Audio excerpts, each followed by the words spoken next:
America Iran యుద్ధంలో అత్యంత వివాదాస్పదమైన స్ట్రెయిట్ ఆఫ్ హార్మోజ్ పునరుద్ధరణ ప్రక్రియ ఊహించని మలుపు తిరిగింది. ఒమన్ దేశ మధ్యవర్తిత్వంతో శాంతి ఒప్పందం ముగింపునకు వస్తోందని భావిస్తున్న తరుణంలో ఇరాన్ అత్యున్నత భద్రతా అధికారి మహమ్మద్ బాఘేర్ జోల్గాదార్ సంచలన ప్రకటన చేశారు. అమెరికా తమ కఠినమైన షరతులకు అంగీకరిస్తేనే జలసంధి గుండా నౌకాయానానికి అనుమతిస్తామని స్పష్టం చేశారు. తాజా పరిణామాలేంటో ఇప్పుడు చూద్దాం. Iran supreme national security council కార్యదర్శి మహమ్మద్ బాఘేర్ జోల్గాదార్ శనివారం ఓ అధికారిక ప్రకటన విడుదల చేశారు. అమెరికా విధించిన నావికా దిగ్బంధనాన్ని తక్షణమే ఎత్తివేయాలని, ఇరాన్పై ఉన్న ఆర్థిక ఆంక్షలను తక్షణమే తొలగించాలని డిమాండ్ చేశారు. అంతేకాకుండా యుద్ధం వల్ల ఇరాన్కు జరిగిన నష్టానికి పరిహారం చెల్లించాలని, నిలిపివేసిన ఇరాన్ నిధులను వెంటనే విడుదల చేయాలని స్పష్టం చేశారు. ఒమాన్తో తాము జరుపుతున్న చర్చలు కేవలం నౌకాయాన సాంకేతిక మార్గాల నిబంధనల వరకే పరిమితమని, జలసంధి పూర్తిస్థాయి పునరుద్ధరణ అనేది అమెరికా వైఖరిపైనే ఆధారపడి ఉంటుందని ఇరాన్ రెవల్యూషనరీ గార్డ్స్ ప్రతినిధి హుస్సేన్ మెహబ్బీ తెలిపారు.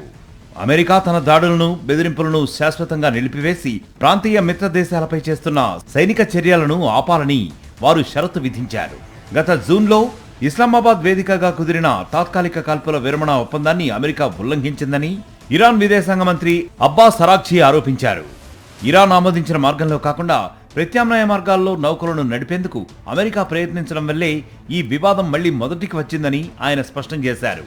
ఇరాన్ విధించిన ఈ ముందస్తు షరతులు రాబోయే అమెరికా మిడ్ టర్మ్ ఎన్నికల వేళ అధ్యక్షుడు డొనాల్డ్ ట్రంప్ కు మింగుడు పడని అంశంగా మారనున్నాయి. గ్లోబల్ ఆయిల్ మార్కెట్లను సాధారణ స్థితికి తెచ్చి ఇంధన ధరలను తగ్గించాలని చూస్తున్న ట్రంప్ పై ఈ తాజా షరతులు తీవ్ర ఆర్థిక, రాజకీయ ఒత్తిళ్లను పెంచే అవకాశం ఉంది.